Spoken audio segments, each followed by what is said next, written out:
Pushkin. We spend hours deciding what to buy, but there's a split-second decision that can make or break a sale. Do you have the trust to hit buy now? Agentic commerce is testing that moment more than ever. And that's where PayPal comes in. With 25 years of checkouts, 400 million consumer accounts globally, and the benefit of purchase and seller protection, all of which make sure wherever a purchase starts, it ends with trust. Built for payments, growth, and agentic. PayPal Open, built for all business. Visit paypalopen.com. Purchase and seller protections on eligible transactions only. Terms apply. See paypal.com/risk-management for details. Whatever your goal, trade, show, giveaways, client gifts, or team gear, 4imprint has the promo products to match. With thousands of options, from apparel and drinkware to tech and totes, it's easy to find the right fit for your brand and budget, with standout choices at every price point. And with their 360-degree guarantee, you can be 4imprint certain your order will show up just right on time. Explore more at 4imprint.com. 4imprint, for certain. Liberty was never just a word. It has guided every American endeavor for the past 250 years. And now it takes form in a new way. The 2026 Semi-Quincentennial Coin and Medal Program from the United States Mint celebrates the founding ideals that have long shaped our coinage. Available 1 year only, this historic collection features new coin designs, limited edition releases, and reissues. Shop new official coins at usmint.gov/semiq. That's usmint.gov/SEMIQ. Did you miss me? Did you want to hear my voice?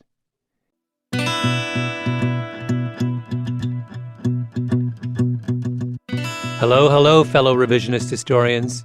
This is Malcolm Gladwell. Season 3 is almost ready to go. We are this close. And as a reward for your patience, I thought I'd give you a little gift. It's a live conversation I did with my friend Adam Grant at the 92nd Street Y in New York City a few weeks ago. We've done this before at the Y. When his last book came out, I interviewed him there on stage, and now he wanted to interview me.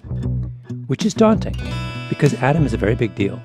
Professor of psychology at the University of Pennsylvania, he's written bestsellers like Give and Take, Originals, and Option B with Sheryl Sandberg. He's a winner of all kinds of awards. He's the kind of person who, if you email him some question, he'll write you back in like 2 minutes with this brilliantly thought-out dissertation.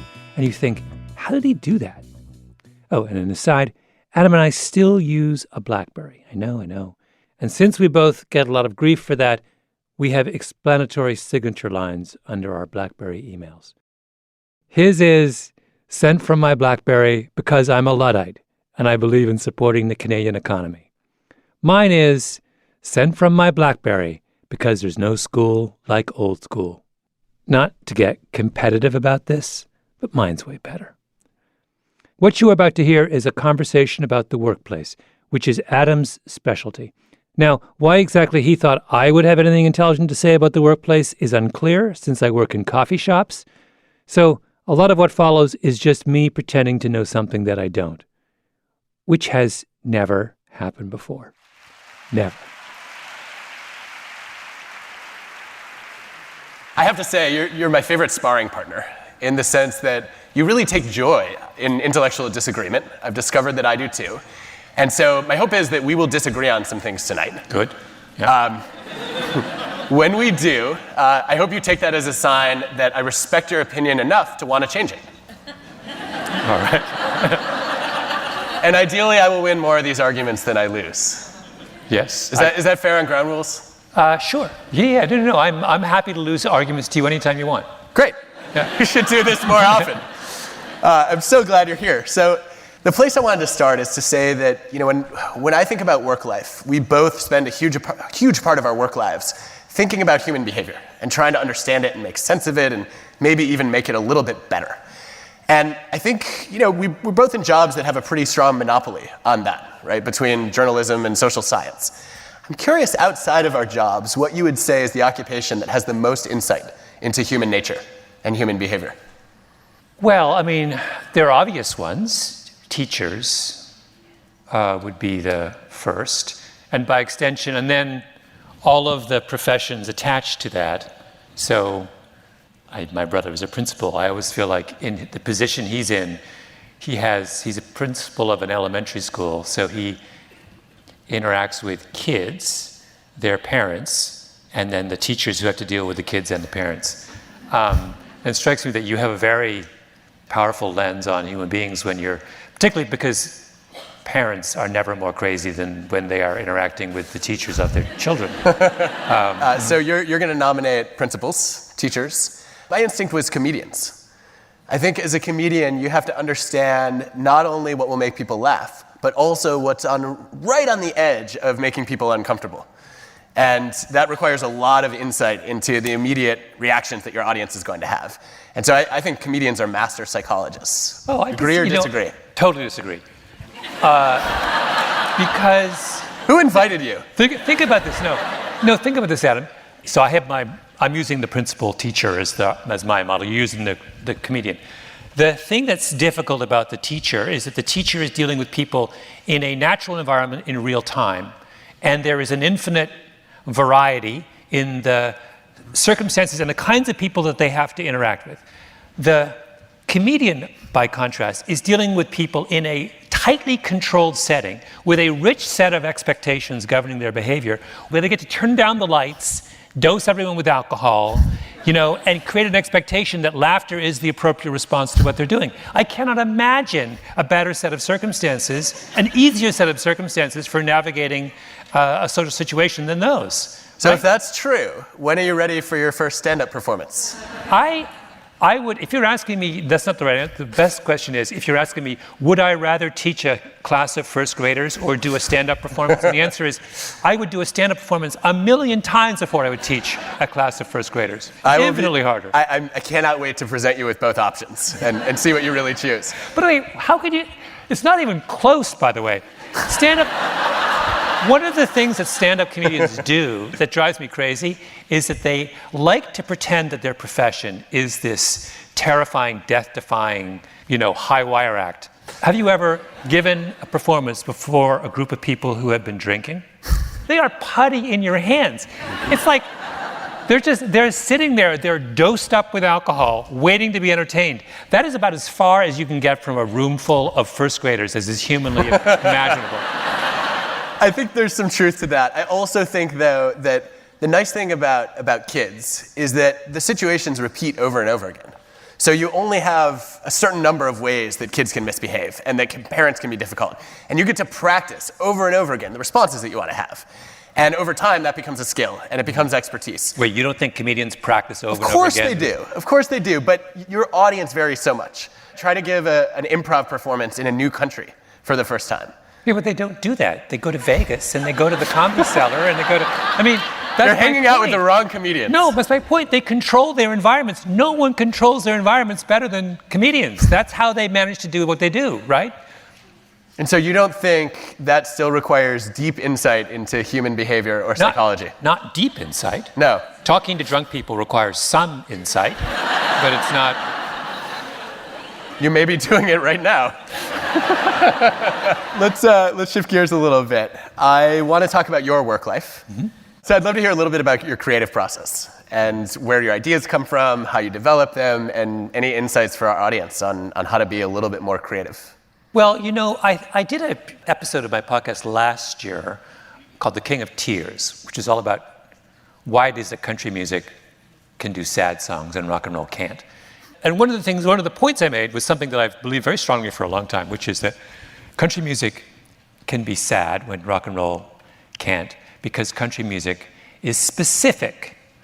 And specificity is something I've become increasingly interested in as a trait of interestingness. That all the interesting people I know are people whose speech and thinking has a great deal of specificity to it. So I was listening, for example, to an interview with Rostam Batmalglij, who's the... Is that a person? Yes. He's a brilliant musician who was one half of Vampire Weekend before they broke up.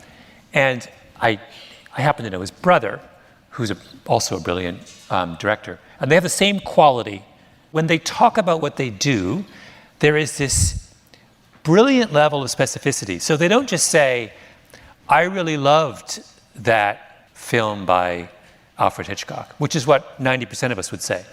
What Zal will say is, if you watch that film by Hitchcock, in the 30-second moment, there's this scene where this happens, and so says this, and the camera does this, and in that moment, you realize this, right? And Rawson did the same thing. He was talking about the song he'd written, and as he went through the song, he identified the points of his influence. He zeroed in on exactly the moment in the song from 1969 that he heard when he was a kid in high school in 1989, and and he was here when he heard it, and that guitar, and you realize that's why you listen to him. And that quality of being specific and being able to illustrate your larger points with that kind of precision is the quality of what makes something interesting. Ever since I've come to understand this, that has informed the way I look for ideas.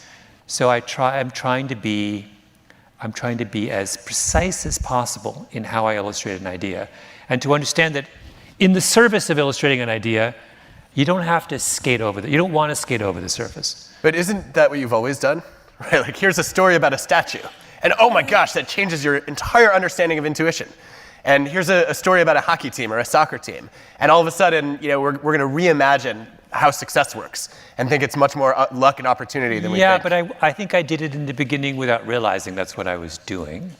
So you asked me what my creative process is, and the answer is I've only recently become kind of conscious of it, and I realized, with a podcast, you have to crank up the specificity even more.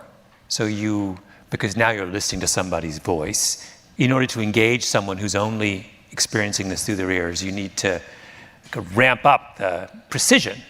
So I have a different take on interestingness, which comes from a sociologist, Murray Davis, who wrote this beautiful paper decades ago called That's Interesting, where he said, ideas survive not because they're true, but because they're interesting. And you're like, that's interesting. This is bad news. Mm-hmm. But then he's kind of proving his point in a meta way. And then he says, well, what makes an idea interesting? He says, what makes an idea interesting is when it departs from conventional wisdom. If something just affirms your assumptions, you don't get curious. You don't get intrigued. There's no surprise. And you're like, boom, confirmation bias, all good. When you're interested is when you're like, that's the opposite of what I would have thought, or that's different from what I would have believed. And I don't think specificity gets you there. I think if you have a really specific story that confirms everything I always thought was true about the world, I'm not that excited. If you have a specific theory that I read a Malcolm Gladwell book generator once that created fake book titles of yours, and one of them that I remember was Nothing, What Sandcastles Can Tell Us About North Korea. Like, that's interesting, right? I'm like, wow, I never would have thought that a sandcastle could explain North Korea. Yeah. And so don't you think that specificity needs to be coupled with surprise? Sure. Good. By the way, I don't think I rest my case. That guy's Thank you all so much for coming. That guy's theory of what's interesting, not terribly interesting. So Davis then creates, this is the worst thing for a social scientist to do, but he creates a typology of the interesting. And he says there are all these different ways that you can challenge an assumption. But I think what is interesting is he says, but not all assumptions want to be challenged. And so an interesting idea is one that challenges your weakly held assumptions. Whereas if you challenge somebody's strongly held assumptions, they just say you're wrong or you're stupid. That's good. That's fun. You've been working on the fit topic around questions of what does it take to be effective or successful or a high performer? And how much does my environment and whether I fit it matter? And I'd love to talk about that. So can you tell us first what you've been doing there? Well, I wanted to talk about basketball because right now the NBA is this lovely little case study in fit. To backtrack, basketball, the kind of intuitive position of basketball is it's the sport where talent matters most and coaching and organizational fit matter least. If you put LeBron on a team of also-rans, you can basically guarantee you'll make the playoffs, and he actually has made the finals several times with teams of so it's like it doesn't really matter who's with LeBron. He's you can put a bunch of stiffs and it's fine, right? In fact, the two greatest teams basketball teams of all time, the mid-90s Chicago Bulls, were 3 superstars and then 2 very ordinary players. Their 5th player was a big, slow, white guy from Australia. And if you look at the Warriors of 2 years ago, they were 3 superstars and then their 5th player was a big, slow, lumbering white guy from Australia. Like, it doesn't matter. You could just go to Australia and like get some random guy and he can be your 5th. So, but what's happening now in basketball, there's this couple examples in this season that sort of go against that. One is that one of the best guards in the game this season was this guy named Victor Oladipo on OKC and was considered a disaster. And he simply moves teams to a new environment with presumably a better coach. He's no longer playing with Russell Westbrook, who's probably a very difficult person to play with. And simply by moving teams, he went from being someone who was widely considered to be a bust, someone who'd be washing out of the league soon or a mediocre player, into this suddenly a superstar who's kind of playing transcendently. The reverse is also true, that the best coach in the league is probably Brad Stevens of the Boston Celtics. I second that. And every time a very promising player is traded from the Boston Celtics, they turn out to be terrible. Like, they just leave Boston and they go to another team and like, oh, wait a minute, the guy, actually, Jay Crowder is a good example. Everyone was like, oh, Jay Crowder's really good. Oh, and then Boston trades him like, oh God, they traded Jay Crowder. Wow, I don't know if they can survive without Jay Crowder. Jay Crowder goes to the Cleveland Cavaliers and like, all of a sudden people realize, oh, Jay Crowder's actually not any good. He just was good on Boston. And there's another piece of, I think, evidence for your theory, which is this season they've lost their 2 biggest stars. And the first time they got better. And the second time they were way better than they should have been. Yeah. So it's like, now, is this always true in basketball? I don't know. But we're certainly, in this moment in basketball, it seems like it's very, very, very coach dependent.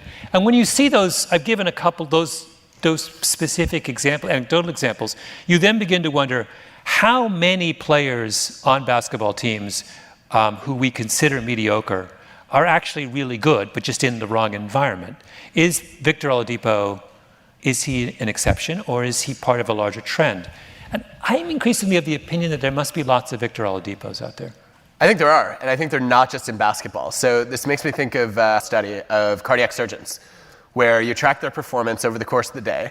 And the question is, how many surgeries do they have to perform with, let's say, minimally invasive robot technology before they get to the point where they're up the learning curve? Mm-hmm. And I read in a book once that an average of 10,000 hours could be helpful. That does not turn out to be the case. Practice has no effect whatsoever in that context. And they are as deadly on surgery number 100 and 1,000 as they were on number 1. And this is weird, right? Because we're supposed to learn from experience. And so what Huckman and Pisano did was they broke down the data by which hospital you're performing surgery at. And they said, well, what's the effect of practice at hospital A on your performance at hospital A versus then hospital B? Mm-hmm. And they found that surgeries were hospital specific. So that every surgery I performed at hospital A, at least up to a certain point, reduced the patient mortality rate by about 1%. But then later that afternoon, as a surgeon, I would go over to hospital B and it's like I'm starting over. And I have none of that experience. And the reason is I have a different team. Right, who knows my strengths and weaknesses, and we've developed a set of effective routines. And that kind of suggests that performance and skill and expertise is team specific, it's context specific. And then you see the same thing in financial services companies. And so that makes me think the people you surround yourself with really matter. Mm-hmm. Discuss. Well, does this suggest that isn't it a lot more rational for me if I'm, the University of Toronto and I want to poach Adam Grant, why don't I poach you and all of the colleagues who you think make you as good as you are? Why isn't it routine for businesses to try and hire the group? So 2012, I was asked to speak at a Google event. I walked in and Larry Page was on stage. And they told me they wanted me to explain how I would run Google as an organizational psychologist. What would I do differently? And this was exactly the point I made to them, is I said, if you look at your greatest innovations from, the Google search engine, all the way across, a few more recent ones, they've almost all been a dyad or a team. And yet, you hire individuals, you reward individuals, you promote individuals, you fire individuals. What if you did what Groysberg calls a lift out, and you hired entire teams, but you didn't just do that, you promoted teams, you rewarded teams, and when a team failed, you fired the whole group as opposed to the individual. And they got really excited about it, and then they did the math of how much work it was going to be to keep a team together. And they said, this is just not practical. And so instead they said, we're going to study what makes our teams great and then try to create more of those conditions so that anyone can join any team and become great. But I'm a big fan of this. Wait, does what they wanted to do make any sense? Or does that sound like a Silicon Valley cop-out? No, I think it makes a lot of sense. So you've seen the research. Wait, having observed that teams outperform individuals, they said that they would, rather than use teams, just study the individuals in the team. No. So they wanted to study the qualities of great teams. Yeah. And how to enable any team, even if they hadn't shown excellence together, to reach that level of success. It seems insanely convoluted in the way that, it's not enough to take a very simple idea that a team that is observed to work well should be kept together and continue to work well. They instead want to kind of abstract out the quality and recreate it over there. Yeah, I think they're... You see what I'm saying? I definitely see what you're saying. People get so smart that the obvious thing is no longer satisfactory. They're like, no, Adam, I can think of a way that's way harder and way more complicated and ultimately might work as well. I think we should do that way.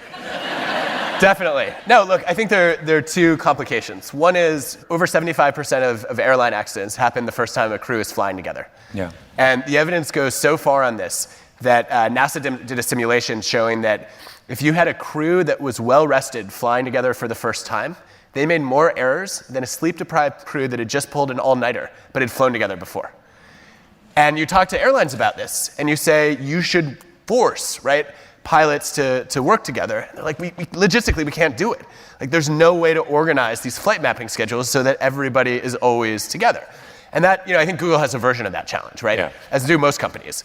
The other challenge, which I think in some ways is bigger, and there's such a thing as too much shared experience.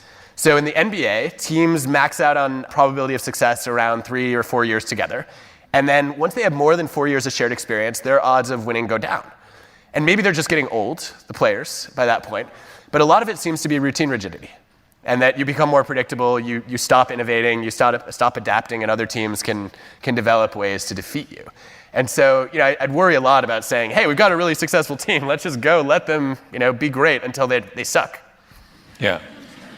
I do think, though, that there's some interesting questions this raises. So if we go back to the idea of fit, and we say, all right, so, we know that people perform better with a team they understand well or a team that they fit into.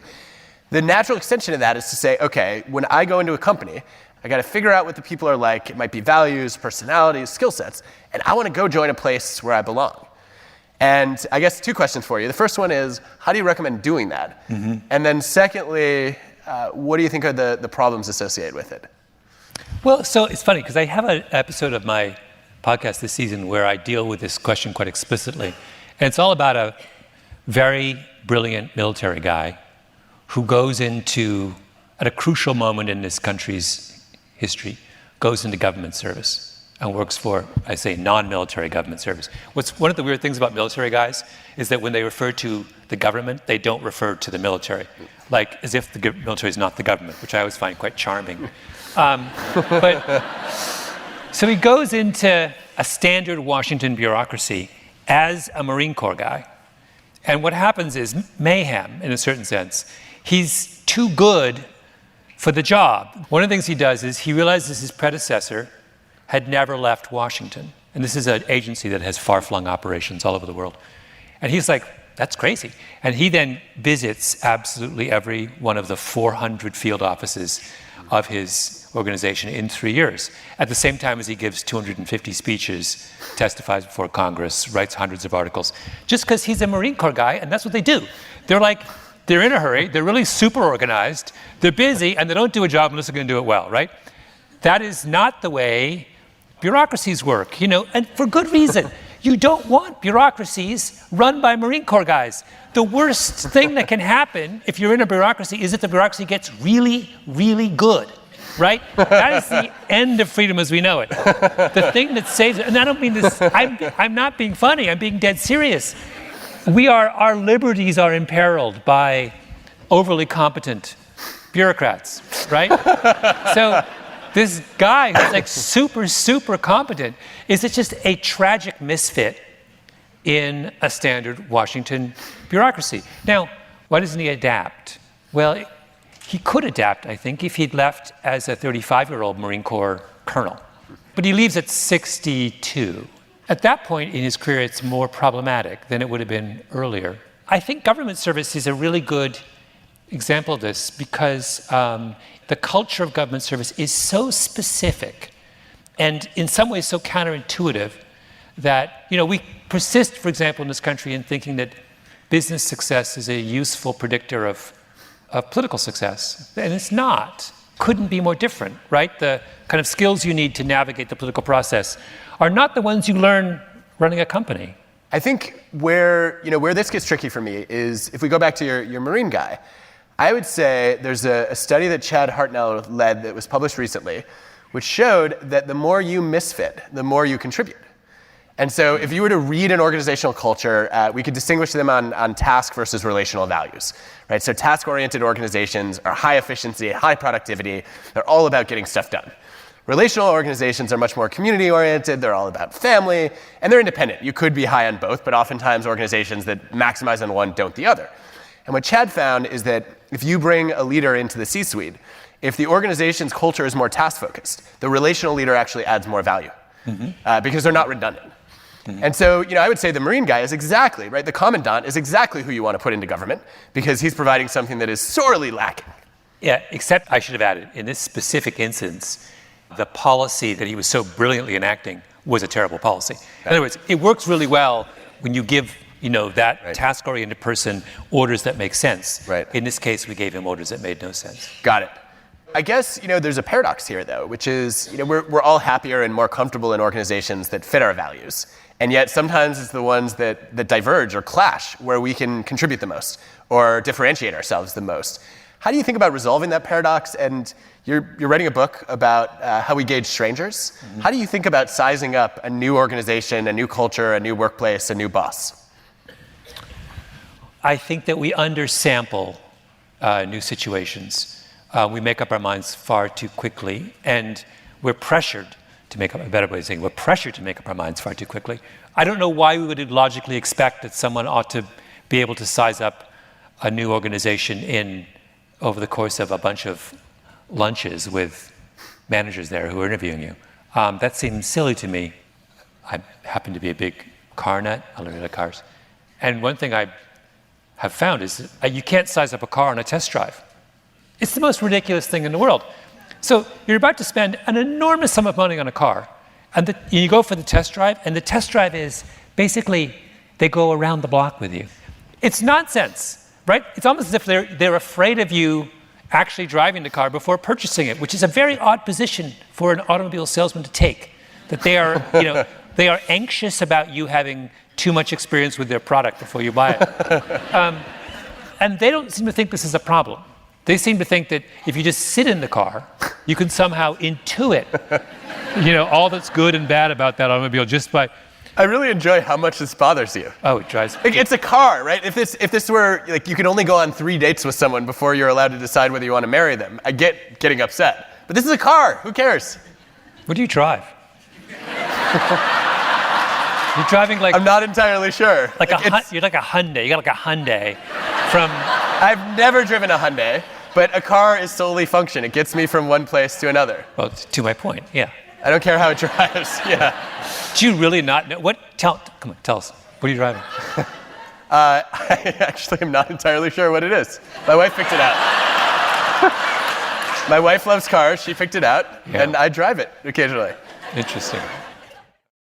All right, a couple other things I want to ask you about. If you were the CEO of a large company, what are the first policies you would either kill or create that would change the way that work life is experienced in your organization? Oh, that's super interesting. Well, way back in Tipping Point, I wrote about this whole idea of keeping groups under 150. And I thought about that since, and I do think that I would try and keep sections of the company small and independent, under 150 if possible. I just think people enjoy themselves much more when they know everyone that they're working with, and when there is that extra element, when there is that social bond in addition to kind of formal things keeping people together. That's just much more powerful. I would take people's physical health far more seriously. I think that it sounds very Scandinavian, and Why did you say that pejoratively? Well, because if you're Canadian and you grew up in the 70s and in the 80s in Canada, one of the principal advertisers in Canada is the Canadian government, and which is unusual because it doesn't happen here. And what the Canadian government used to do, far more actually in that period, is that they would buy all this time on the radio and TV to make certain arguments about how we could be better Canadians. And invariably the arguments about being better Canadians involved holding up Scandinavians as a role model. So they would always tell us that, well, the Swedes live, 4 years longer than the average Canadian.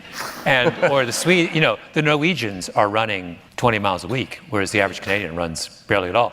I mean, they're always so as a kid, constantly walking around with this kind of vague anxiety that I was not living up to the Scandinavian model. Secretly, those ads were funded by the Scandinavian governments. But I mean, with the passage of time, I've come to look more fondly on that. And I still think they have a lot of things right. If you go to Amsterdam and everyone's cycling to work, and you just think, how fantastic is this? And the thing is, it works because everyone's doing it. The thing, all of our problems with cycling to work have to do with the fact that we don't want to be the only person on the road cycling, right? But once everyone's cycling, it's fine.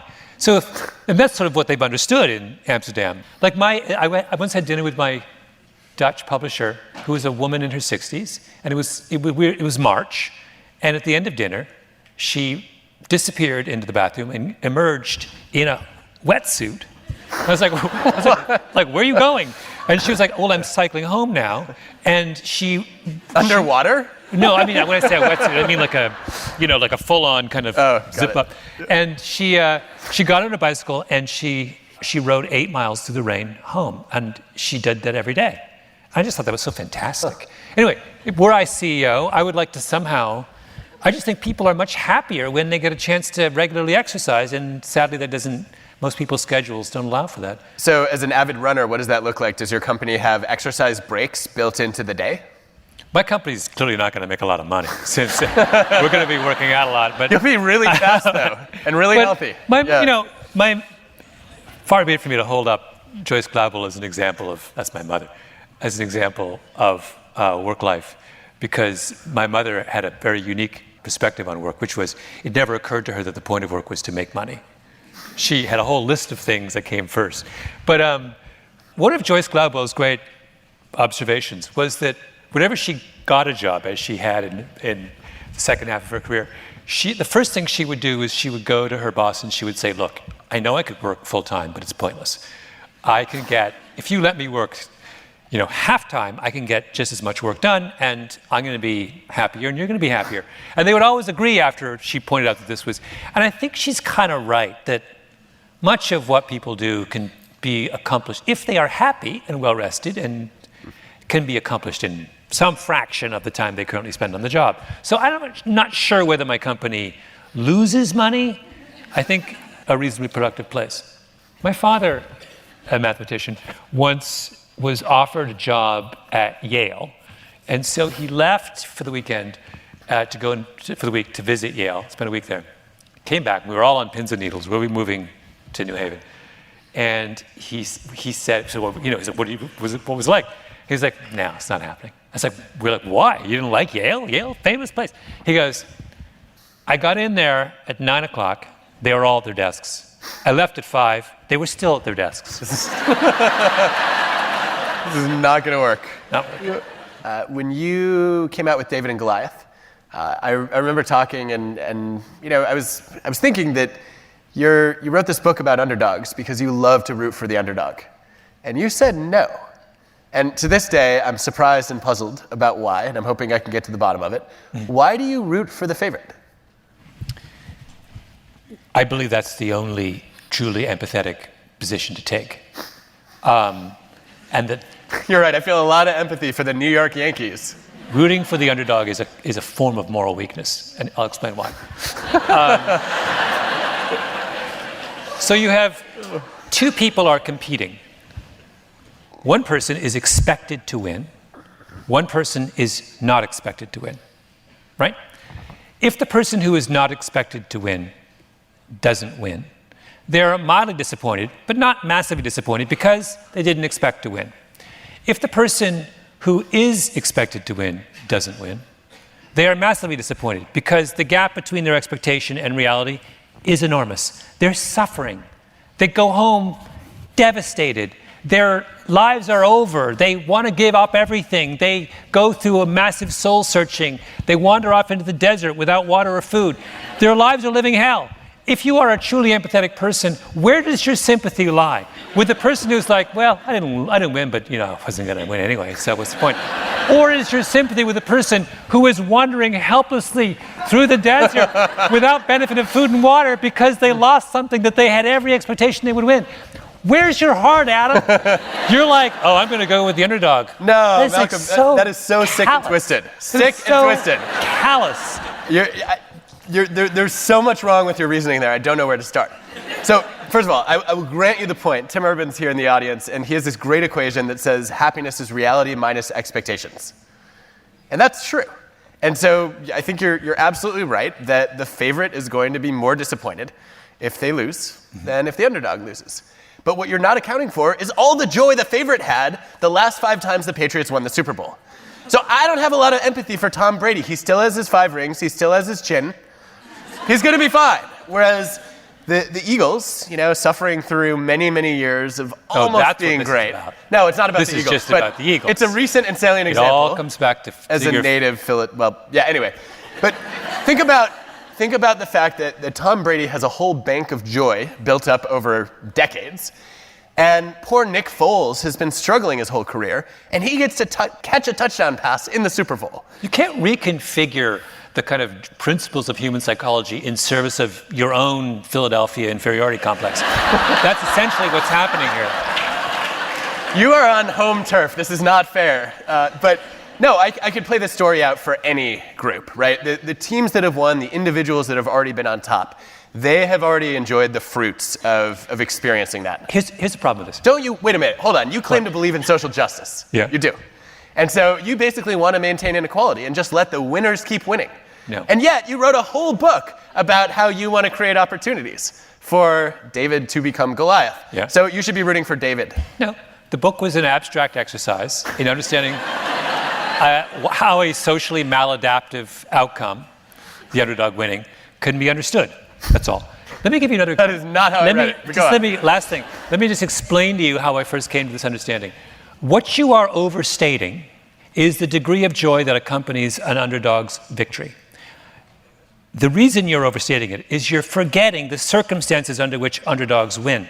So I first and most clearly formulated this principle of rooting for the favorite during the 1976 Montreal Olympics, when Greg Joy, who was the overwhelming favorite to win the high jump, lost to a Polish guy, Wladek something, who was nothing, who was like not even a good. Why? Because it rained that day. And Greg Joy was a very technique-driven high jumper who needed absolute precision in his when he planted his foot before he jumped. It was rainy and wet. His foot, he was slipping and sliding. He lost, and Wladek won, right? Now, Wladek, for the rest of his life, would look at his gold medal and say, well, I only really won this because it was raining. Wait, no, hold on. No one ever thinks that way. Oh, yeah. No. Oh, yeah. It was a tainted victory. Hold on. Tainted victory. Yeah. Wladek, even today, he looks at, he probably doesn't even have it in a case on his wall. He's probably got it tucked away because he's slightly ashamed of it. And his daughter says to him, Dad, how did you do in the 76 Olympics? And he says, I don't want to talk about it because it's a little... I cannot let you get away with that. You have claimed that Ross and Nisbet gave you your worldview with the person in the situation, a book that they wrote based on their research on attribution theory, which showed very clearly and has shown for decades that human beings naturally attribute failures to external forces and successes to internal forces. So Wladek is going around thinking, I am the world's greatest high jumper, and not only that, I was able to be great on a day where it rained, when I was at a serious disadvantage. So eat that, Greg Joy. I'm not going to change your mind. I can tell. It's fine. Go back to. But are you going to change yours? No. You don't want the underdog to have a chance to just experience for a moment the joy of being on top. It's tainted. Let's take some listener and audience questions. This is from Kelly. She wants to know how often you assess your career goals and how your goals have changed over time. I don't know if I have career goals. Just to be left alone and basically. I can't let that one go. You've made these shifts in turns, right? So you started a podcast. You were writing a TV pilot at one point.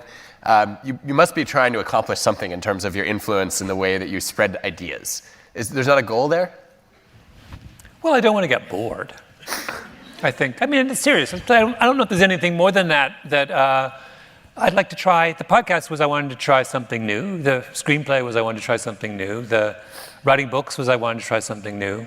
I left the Washington Post to do magazine writing because I wanted to try something new. I mean, I wasn't unhappy in any of those places, but I just thought, in fact, the most fun I ever had in a job was, well, not most fun, was at the Washington Post. Hugely fun, but at a certain point, you realize, well, there's more to life than just this, right? So you should try something else.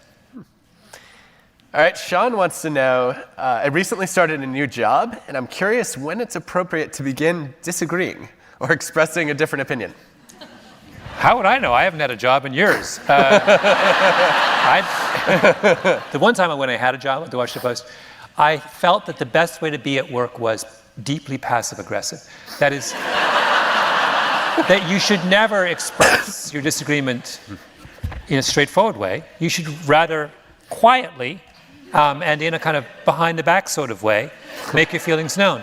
So one of the things that I felt... You are such a disappointment to adults. This was the most important thing I did at Washington Post was I realized very early on that the way to make sure that you were given assignments that you liked was to never do a good job with assignments that you didn't like. And this rule, this is called strategic sloppiness. This is so routinely violated by people. So at the Washington Post, we had an editor who was obsessed with weather stories. If there was a hurricane, he wanted to send 20 people there. And nothing is less fun than covering a hurricane. And so the hurricanes would come and we would be sent out en masse. And I could see, I was no dummy, I could see what a trap this was, because there's like 2 or 3 major hurricanes a year. They last, some of them you can spend 2 weeks in like some storm-ravaged town in South Florida. Like, this is just no part of this sounds interesting to me. So I was assigned, there was a hurricane that was hitting the Outer Banks, and it was centering on a town on Columbia, North Carolina. Where did I go? Columbia, South Carolina. And I called in and I said, sun's shining here. I don't know what you guys are talking about.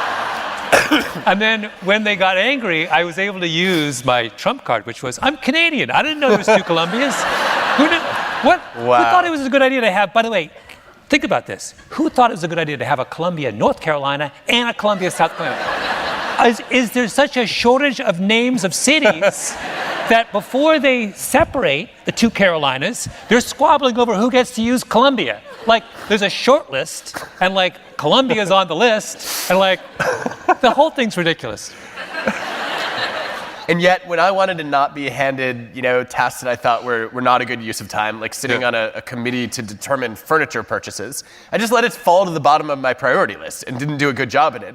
You traveled to a different city in a different state I know. to get out of doing the job that you didn't want to do. The thing is, you had to make a statement. So it's not enough to be kind of, if I was just kind of routinely incompetent, fine, they could deal with that. They have routinely incompetent people on staff. They would just throw me back into the fire the next time there was a hurricane. So this is extreme incompetence. I need to be spectacularly, they need to think, Gladwell doesn't even know where North Carolina is. We can't send him out to do hurricane coverage. So it was like, I thought a lot about that one before I pulled that particular stunt. I feel so proud to know you right now. Different question. This is from Brad. If blue-collar jobs are replaced by AI, how do you stay relevant as a worker? I wonder whether are blue-collar jobs the ones that are going to get replaced by AI, or are white-collar jobs the ones that are going to get replaced by AI? That would be my first question. Go on. Because I keep hearing really interesting predictions that focus more on the displacement of cognitively complex.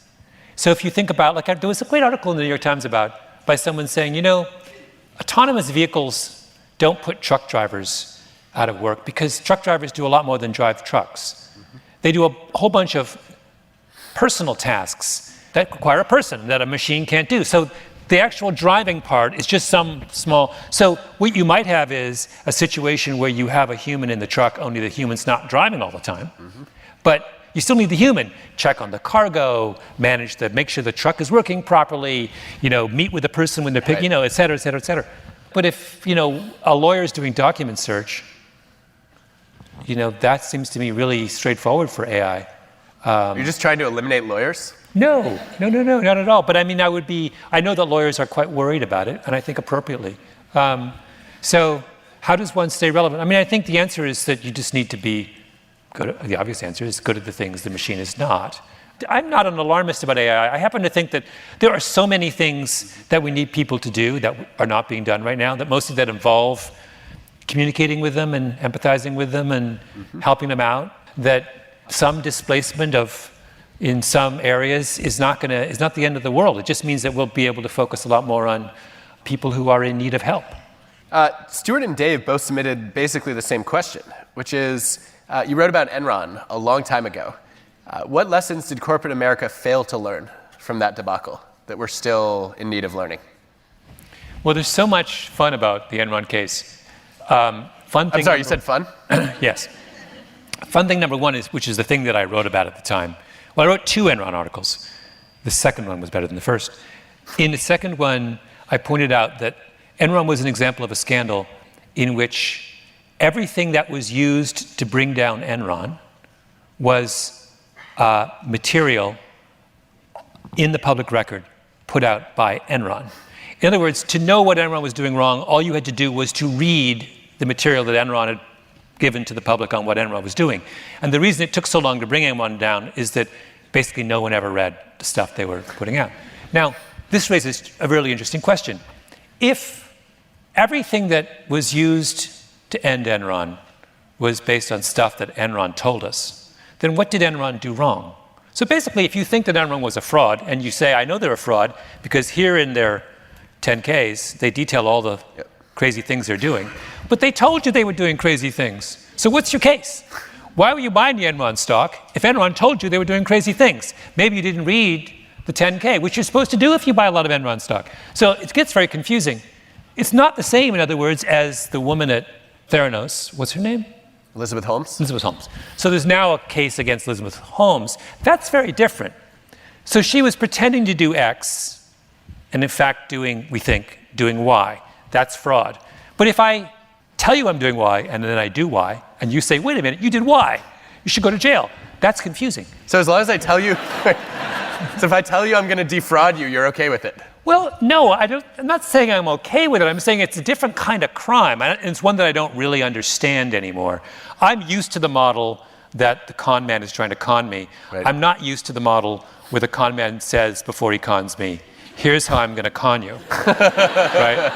Doug wants to know what actions you recommend young professionals take to shape an organization, even though they might not be in charge yet. And I feel like we need to disclaim that we don't necessarily want to follow your career advice.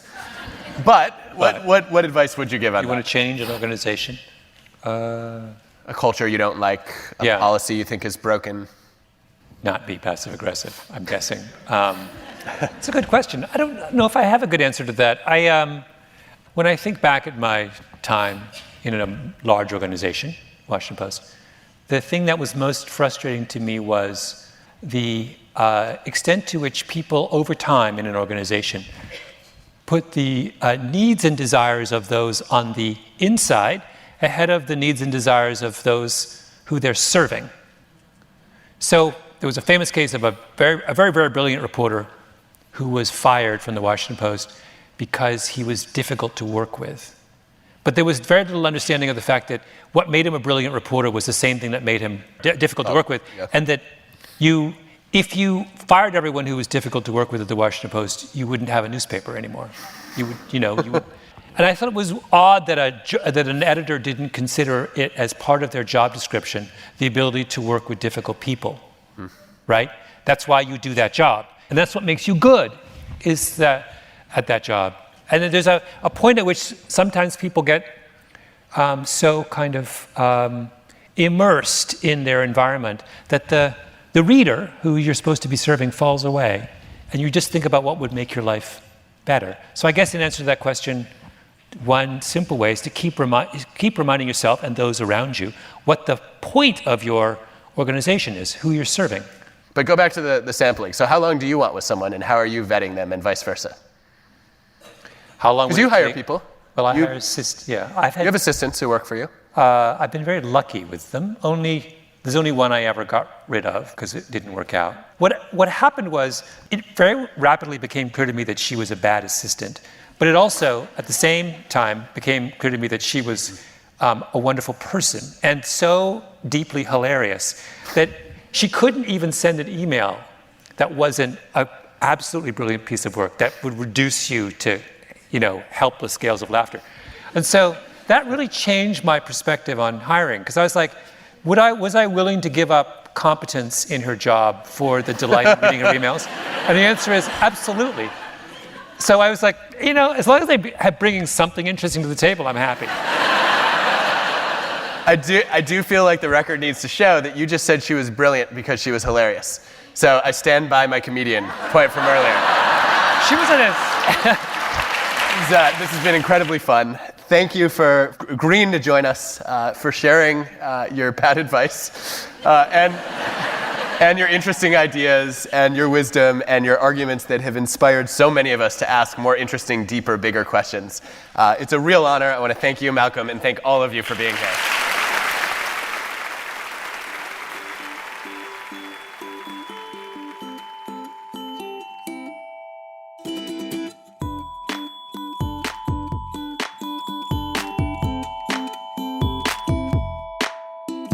You've been listening to me and Adam Grant at the 92nd Street Y in New York. This interview is the final episode on the first season of his podcast, WorkLife with Adam Grant, which is part of the TED Podcast Network. It's a great show. Adam being Adam, doing all kinds of fascinating interviews with people about workplace life.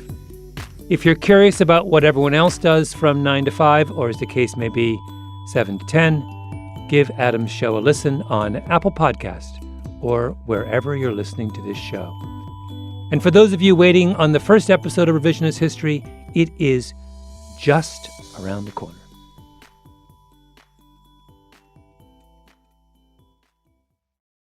We spend hours deciding what to buy, but there's a split-second decision that can make or break a sale.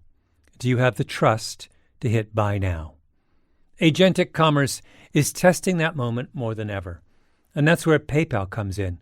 With 25 years of checkouts, 400 million consumer accounts globally, and the benefit of purchase and seller protection, all of which make sure wherever a purchase starts, it ends with trust. Built for payments, growth, and agentic. PayPal Open, built for all business. Visit paypalopen.com. Purchase and seller protections on eligible transactions only. Terms apply. See paypal.com/risk-management for details. Whatever your goal, trade, show, giveaways, client gifts, or team gear, 4imprint has the promo products to match. With thousands of options, from apparel and drinkware to tech and totes, it's easy to find the right fit for your brand and budget, with standout choices at every price point. And with their 360-degree guarantee, you can be 4imprint certain your order will show up just right on time. Explore more at 4imprint.com. 4imprint for certain. Liberty was never just a word. It has guided every American endeavor for the past 250 years. And now it takes form in a new way. The 2026 Semi-Quincentennial Coin and Medal Program from the United States Mint celebrates the founding ideals that have long shaped our coinage. Available 1 year only, this historic collection features new coin designs, limited edition releases, and reissues. Shop new official coins at usmint.gov/semiq. That's usmint.gov/SEMIQ.